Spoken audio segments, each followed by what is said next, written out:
po kayo at I have a prepared speech here. It does reflect some but not all of my aspirations in life, what I want for my country. But just the same, to do justice to the guy who industry niya, I will read it but I will add my own para hindi kaping. To the awardees, the officers and members of the JCI Senate, distinguished guests, ladies and gentlemen, a good and pleasant afternoon to you all.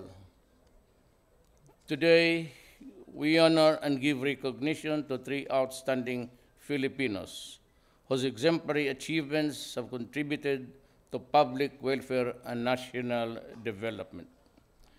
Their selfless dedication to their profession or vocation has resulted not only to the advancement of the respective fields of endeavor, but also made significant contributions to the betterment of our countrymen and to our country at large. This ceremony carries the theme vision of change, an apt description of the times that we live in. In this period of our history, when our countrymen look for people and leaders who possess the vision to help them achieve genuine changes that they long for in their lives.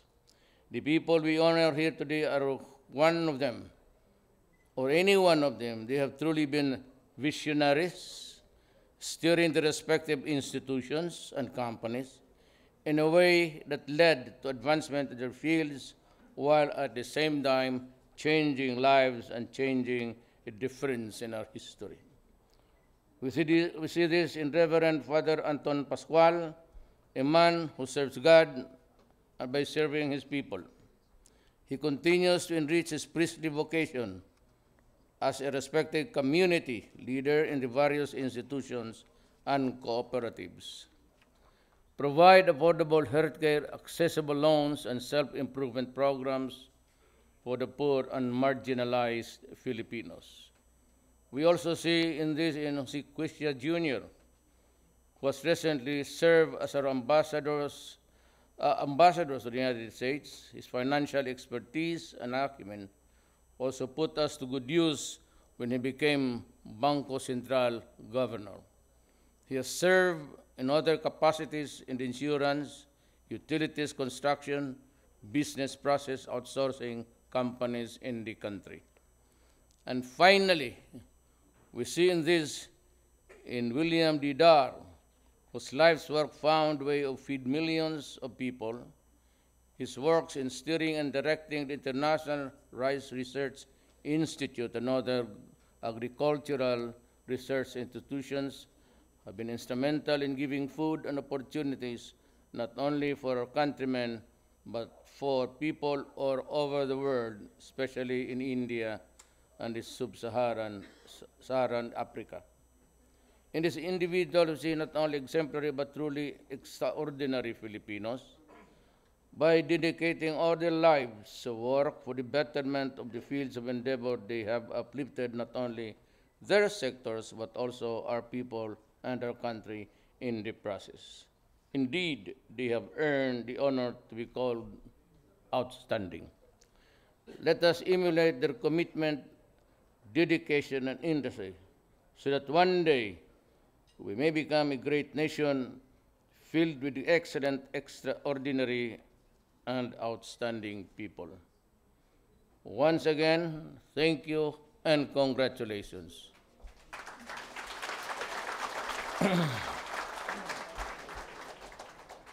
So yung akin naman, tapos na silang tatlo. You know, I am not really a familiar figure to you. I come from a place, the corner of Mindanao, and though I became mayor for 23 years in that city, I'm a guy coming in from the cold outside of the national arena. So hindi ho ninyo masyado ako kilala, and I understand that, well, because of maybe destiny, I am here in Malacañang and presiding over the affairs of our nation. Nung nagkampanya ho ako, I promised you, aside from the economic factors, we said I'm not an expert and do not have the expertise for that. But I ran the city just like any other. But ako naman, napunta kayo ng Davao. It used to be a rusty urban-rural area combination. But in the 23 years, nakita naman mo ang resulta ng pagod ko. At Davao, something like, at one time we reached 9% growth, the highest in the country. And all of this is really because of the vision of the people of Davao City, that they like a city that is peaceful, drug-free, trouble-free, freed from criminal lurking in the streets and everything. So yun ang binigay ko sa Davao. But there are costs. And so I really at that time did not know the enormity of the drug problem. And it even horrified me, not only appalled, nung na-realize ko how widespread it was. When Filipinos addicted to shabu surrendered to the police and to the barangay captains in droves, almost daily like zombies, by the hundreds of thousands. So I knew that I will have a problem managing the scourge. 4 million is 4 million. The 3 original was a figure by General Santiago of the PDEA 2 years ago. Hindi ko binilang yung akin because by the year end, I know that I would have breached the million mark. So 4 million Filipinos addicted and all potential criminals. And alam mo, ang druga, it does not end there, the story that i-rehabilitate mo. First, it breaks down the family. Dysfunctional talaga lahat yan. Bugbog ng nanay, sinasampal, patay, rape, and all the evil things you can think of with a criminal mind, crazy mind. Yan kasi ang problema sa droga. From a very good boy, a very good girl, tapos sa high school o sa college, tinamaan ng droga. And the forensic guy says that if you are in it for a long time, so 1 year above, the shrink of the person, it shrinks the person's brain. So kumukuyos. And that is really my problem. It does not end with a social dysfunction, family dysfunction, then you have to deal with this individually. And you must remember that they are spread all throughout the country. When I ran, I promised you that I will deal with the drugs, corruption, and criminality. On the side, sabi ko, kukuna ako ng mga bright sa economics because I was never one. And as a matter of fact, you might want to know, Secretary Doresa, Sunny Dominguez, mga kababata ko yan sa high school, and I was an underachiever simply because I wanted to be an underachiever. I never report to the school regularly. I prefer to drink and all the sorts of adventure that a non-student would do. So they graduated, I was left behind, and it took me 7 years to finish high school. So, ganun lang ang buhay. So I had to rely on people other than the law itself because nakatapos ako ng law by the grace of God. What all others, itong ganito na laro, I am not a killer. I do not relish or enjoy a Filipino sprawled there with all the blood and glory. You know, every time I decide on things to buy guns and bullets and everything, there's always in my mind that these things will be used against the Filipino. Hindi ako nag-i-enjoy dyan. I am not really into so much about religion, but I still have deep and abiding faith in God. Naniwala ako ng karma. Pero yung problema ko ngayon sa droga, pati corruption, I will hit hard. Pumauna mo tayo sa droga. God help me, but I cannot. We were discussing it. Yung ako ng... I was talking to the speaker. I included him as a National Security Council. And I said, hindi ko to kaya. And even if Congress would give me a carta blanca authority to kill everybody, I won't have the time nor the bullets to do it. You must be put on notice now. Mabuti ang malaman ninyo. I said how horrifying it is. And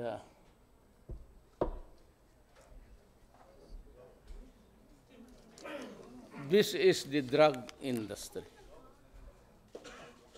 So if you expect miracles from a government, forget it.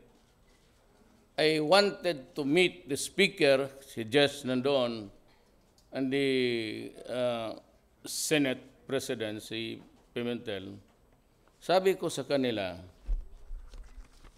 hindi ko kaya to. Hindi kaya. Ito ang picture ng mga gago. Ayan, si Luot. Ito, yung damang generals na po. Hindi ko kaya to kasi sobra karami. These are all names. Pare-pareho yan. Kaya I took time to say that I will have to say my piece because you must understand me. Because if you cannot understand me, you will have a troubled life here in the...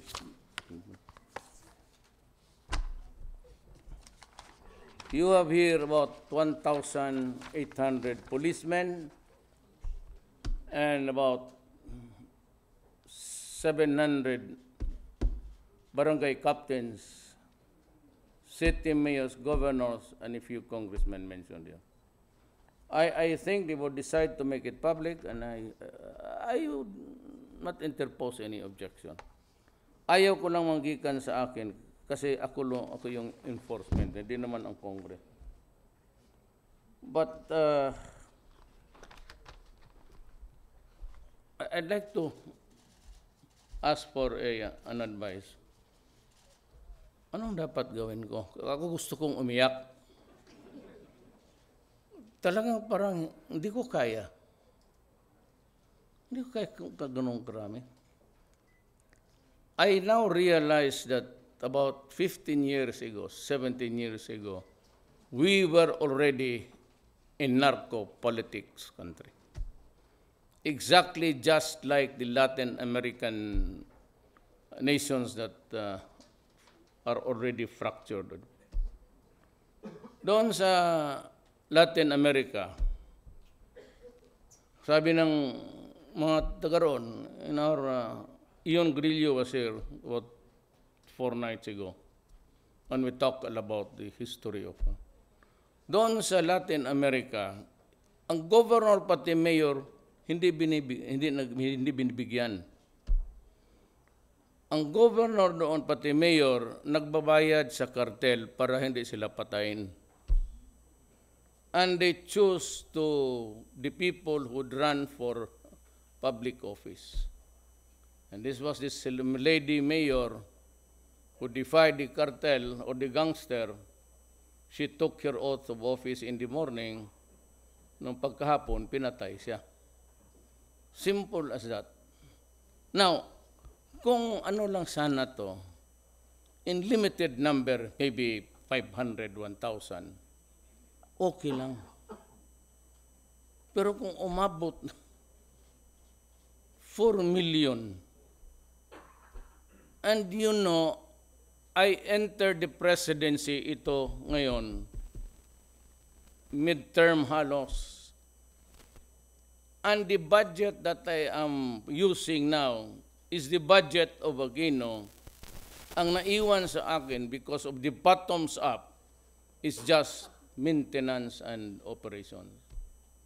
So that when they kept on hammering me, na bakit mo pinapatay, bakit mo hindi ilalagay sa mga rehab centers. In the first place, I didn't have them or already filled to the beams. Were it not for the good soul of a Chinese guy, he donated a 10,000 facility. And I opened the military na buksan mo yung kampo mo because sila lang ang may mga lupa na malaki.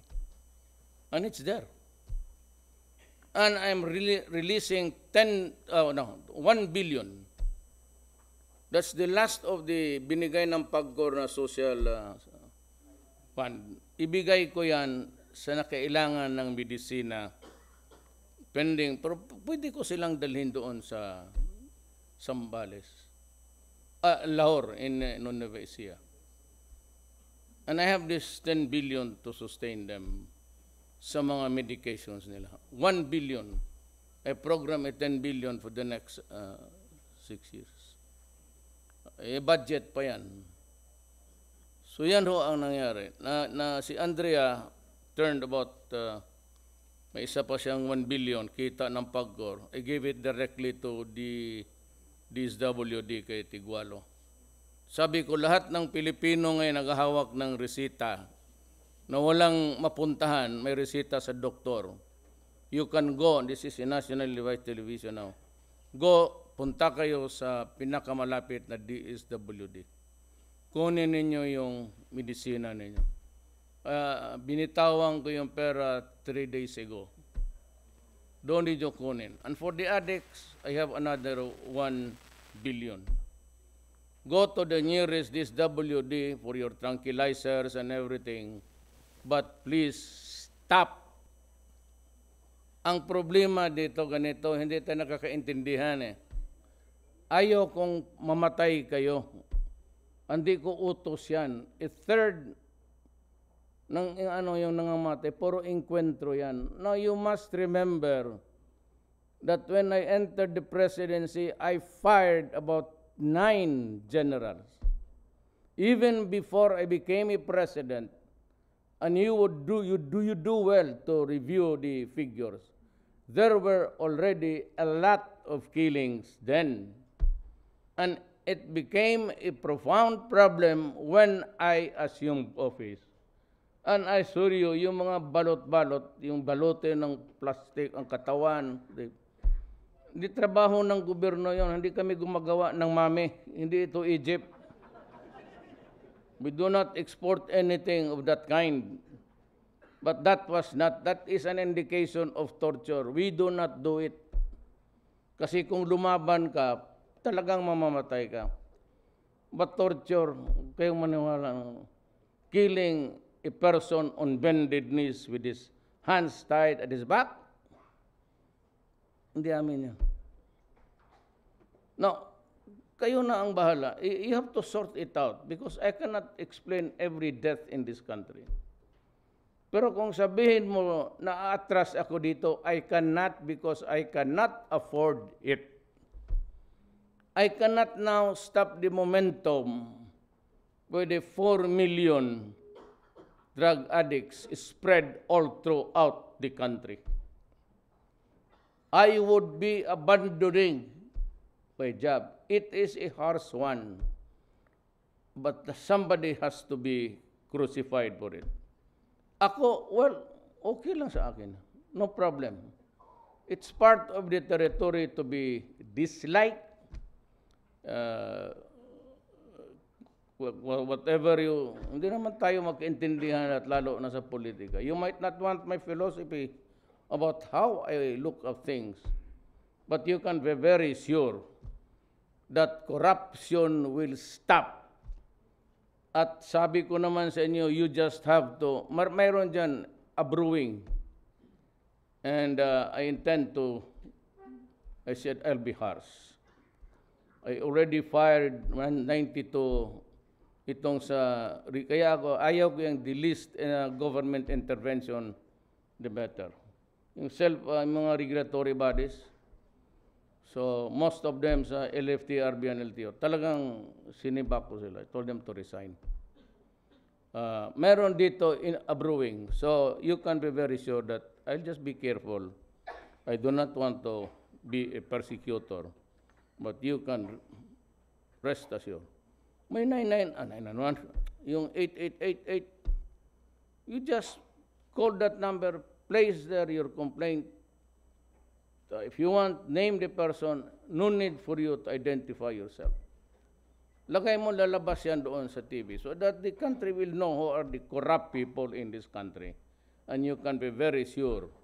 Sabihin mo lang, ako mismo, Mayor, when I was applying rather for a railway, it took NEDA until now, sa awa ng Diyos, nandoon pa sa kanila. Pero sabi ko, punitin mo na lang. Ang sabi ko dito, 90 days. No, 1 month. No 90 days, but I reduced it to 1 month when I saw that everything was going smoothly. So BIR, you can get your whatever in 3 days, but each department will have, no, on 1 month. 1 month, not 90 days. 1 month to finish. If you do not get your papers on time, and to the Republic, kung ayaw ninyo, takot kayo na magkasabit-sabit, but you have supplied all, the shopping list has been given to you, and it's all there. Kung ayaw ninyo, ibigay ninyo dito sa akin, Executive Secretary's Office. I will do the overseeing sa papel ninyo. Kung sabihin mo may kalaban ka yan, si director dyan, ano yan, kurap yan, bigay mo papel mo dito sa akin. Ako ang magpatakbo. And I will ask them, how many days can you finish the job? Then after that, if you have any misgivings, if there's a correction or something, you let me know because I will tell the guy that yung papel mo kulang. 1 month, lahat ng departamento without exception. So yan ang order ko sa kanila. Criminality, yan lang akin eh. Corruption, drugs, criminal. Ang corruption is a virulent thing. It's a virulent, sad experience program. Hindi natin alam ganun pala kalala. Pagka yan nakabitawan mo, they are users. And if they are users, they have to be, unless you are a son of a millionaire, sino the owner of the shipping and airplanes. Kung hindi ka lang naman anak na you have to contaminate one to finance your addiction. That's why it spreads so quickly. And I said, touch all the lives. Hindi ako pwedeng umatras dito. And everybody's patay. Sino na ba naman gustong pumantay? I repeat, yung nakatali, yung unbendedness, nakatali sa likod. Would it make you a better policeman or a soldier? At saka pag ginawa nila yan, gano'n. Baka siya ang babarilin ko. I mean, if you keep on killing people, tapos it becomes a popular notion na gano'n. Huwag mong gawin yan. Kasi, especially if papalusot ka na, ito sir, dagpo sir to. Sabi ko, I've been mayor for 23 years. Do not. Talagang iritang kita. I will, babarilin talaga. Huwag mong gawin sa akin yan. Killing innocent people. Anyway, matagal naman kami politiko. You have never heard me doing terrorism or elections. I said, became mayor for 21 time congressman, and one time the vice mayor of my daughter. Yon ang medyo marama. Nanununtok talaga ng tao. Nagbubugbog. Pero wala kang nakita na may sinaktan ako na tao. Yung si Inday, ang delikado. So that is my piece of story. Kung di kayo kontento dyan, punta kayo ng sa Malacanang. Kung you can call Secretary Doresa, give him the papers. At ako ang magpadala ko sa Secretary. Alam na nila yan, ayaw ko talaga ng corruption. I am not the most honest person, but you know, I'm about to end I'm 72. By the time, I don't know if I could really survive 6 years. Gusto ko na lang mag-iwan. Wag na tayo na magdrama about pinaka-honest, pinaka-matapang. Wag na yan. I just want to give a respect to the Filipinos. The reason why we have not progressed is really corruption. That is my honest opinion. We are like, by analogy, an airplane running full speed sa runway.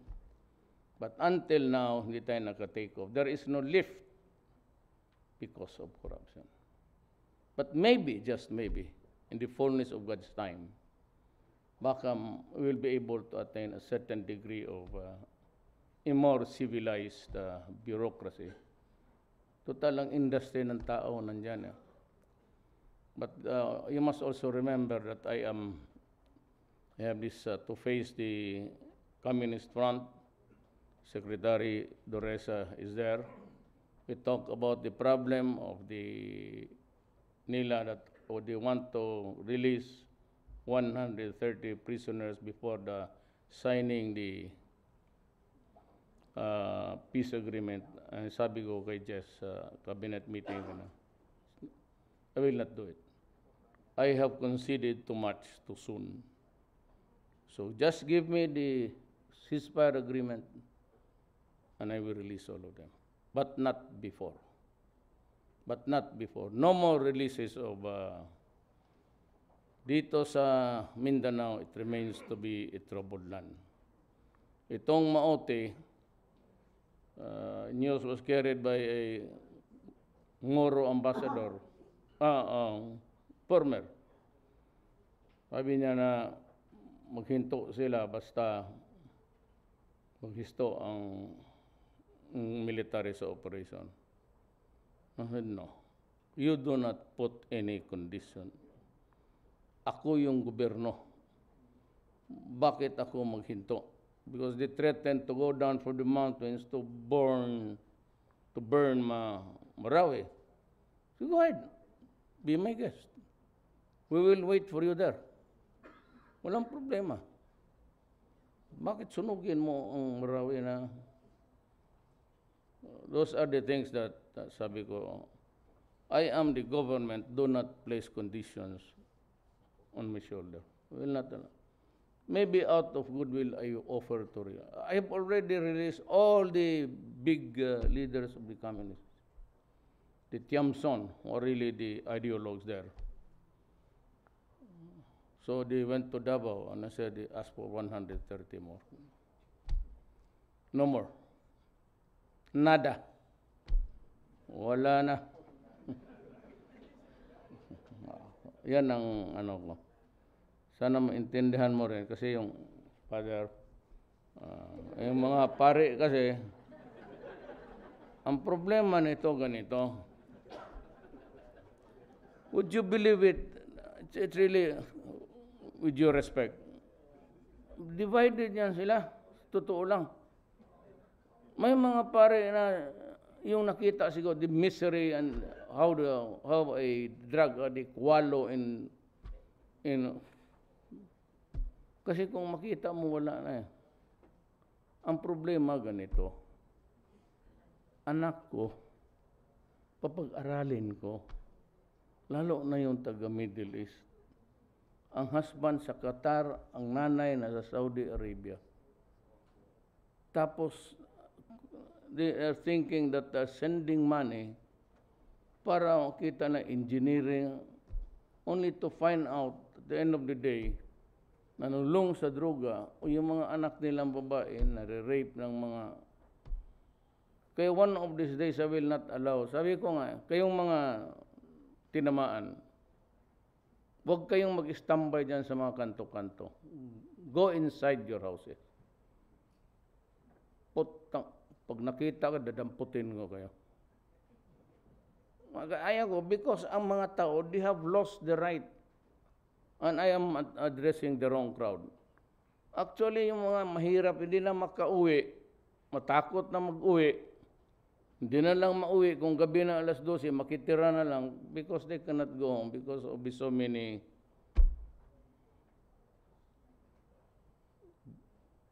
mga buang dyan on the streets. Kaya I don't know what happened to the petition sa ano. Kagabi noon, marago, yung 2 patay na nagrambol. The Supreme Court has yet to rule on the issue of human rights about children being, you know, we are not arresting the children. We are taking them into custody for their protection. And that is why, that is the rationale behind itong curfew. They have to be protected because if they mix up in the middle of the night until the wee hours of the morning, unless they are into drugs and they are the ones who are made the runners, kasi pagdating ng pinakialaman kasi talaga. Ako, I have the highest of respect for Pangilinan. But yung no liability, labas-pasok ang mga bata, you can ask any policeman or anyone connected with the law enforcement. We produce a generation of criminals. Kasi pagdating doon, pagsabi below 15, o sabihin paski 16, 15 siya, the police must release them immediately or face charges. Whatever the crime that child committed, maybe he will rob and kill, maybe he will rob, kill, and rape. Baski ano, pagka sinabi 15 years old, release. Nuhi-nuhay. Kita mo sa EDSA, yung mga snatching dyan, harap-harapan, tapos takbuhan. I'm sure they were caught. They were caught. But the problem is, pagdating doon, for record purposes, and then released again to commit another crime. Tama yung tayong mga abogado, yung Spanish ano natin, no, still correct. Below 9, talaga walang ano yan. Above 9, below 12. Then you temper it with the correctional penalty. Above 12, below 16, you apply the indeterminate sentence law. Ang nagkulang kasi noon, it was good.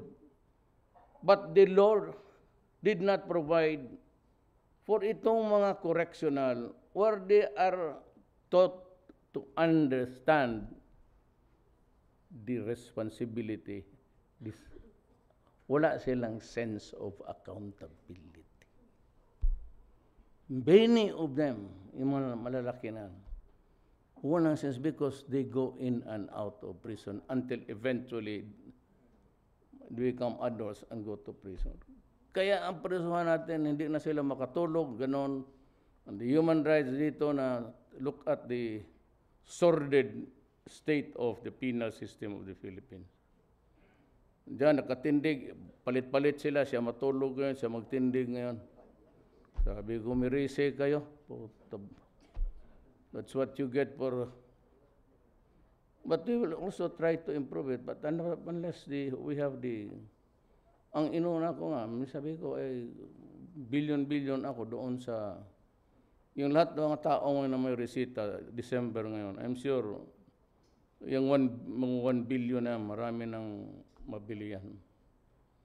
Kung ano, I'm releasing another 1 billion solely for the medications. I do not have the rehab houses. But marami pang bakante doon sa Fort Magsaysay. It's good for 10,000.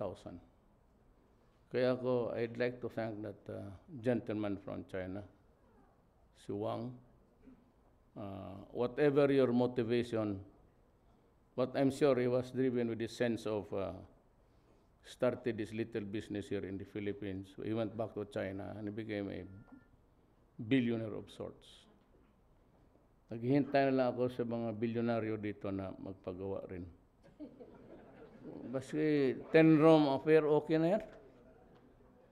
So the next time I will call for the billionaires of the Philippines. Gusto ko silang kausapin dito. Magbigay kayo o kayo ang ipasok ko doon sa... Hindi, biro lang yan. Ayaw ko nang away, sir, ha?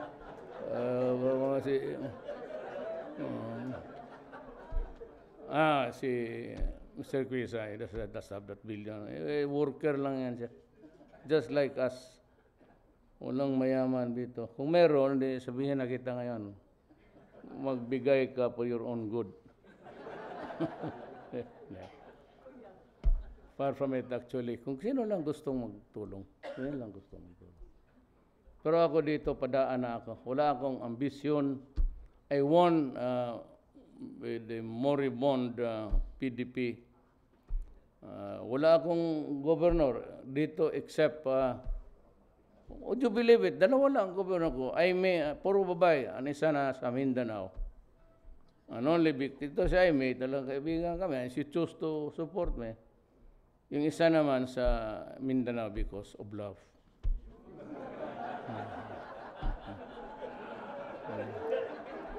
Love talaga yun. Love. Love talaga. I tell you, sabihin niya, if it reaches her ears, love talaga. Love at first sight. Pero gagay na nanuntok yun. Tinamaan ako sa tiyan dito yung natumba ako. Just because she wants me all the time to be with her. Love. And all of these things that I'm doing is really because of love of my country. I'm not trying to be cruel. I do not want to be one. I said, I guarantee you. This is my guarantee to you. I do not have any illusions about the presidency.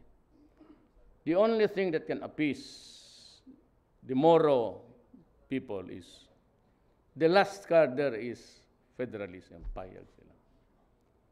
You know, I said, when Magellan came here, Mindanao was already Islam by 100 years. And the Spaniards and the Americans, pati tayo, never conquered the whole of the place because they think that we are the extension of the imperialists.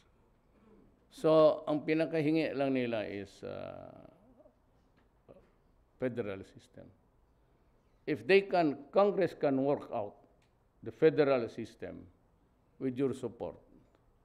Kasi pag ayaw ninyo talagang, then ayaw ninyo okay lang, but forget about talking peace in Mindanao. They just have to continue financing people's money and soldiers, and of course, the other side, dying. Ako, pagka meron yan, in 2 or 3 years, because I a proponent ako doon sa, there are a lot of federal setups. But I think what is applicable to us, especially the ating gulo ngayon, of the communists, of the MILF, I would say go for a French system. Have a strong president with very, very limited powers. The power to call an election, dissolve a parliament, then the power to make war, and power of being chief of commander-in-chief of all armed forces. Dagdagan mo pa ng dalawa. Pero wag mong ibigay I'd like to remind you about Britain when they blew up the double-decker, and it took them several days to move because it was a collegial body, permanent yung Prime Minister. Hindi ba pakapa sila? Kapa. But dito sa atin, especially with so many islands, get a good president. I give you my word that if you can perfect it within 3 years, I will step down. Wala akong alis na ako. Then elect a president kasi obviously disqualified ako. I mean, for reasons of delicadeza, why mo gusto mo palitan ng tapos you are there? Just like Africa, bagong konstitusyon kada mga buang na yan, kung sino na ko po, ayaw na umalis. Kaya talagang sige yan sila patayan dyan. What is? Sorry. Ako, I give you my word. If you have that next year, alis ako. I will not demand for the 6 years. Count me out. Sabihin na wala akong magdiktador na Duterte perpetuate in power, mag-demonstrate. Kung gusto mo ngayon na mag-mass suicide tayo, sige. Harap-harapan korne masyado, diktador. I have no. Tapos na ako. I have 23 years plus congressman plus viceman. Wala na akong hingiin pa sa Diyos. Mahirap yun. Kasi matanda na rin ako. Babay na lang lahat. 72 years old. Lahat man tayo 72. Time to say goodbye to everything. But if there is one available, time to say hello. Maraming salamat po.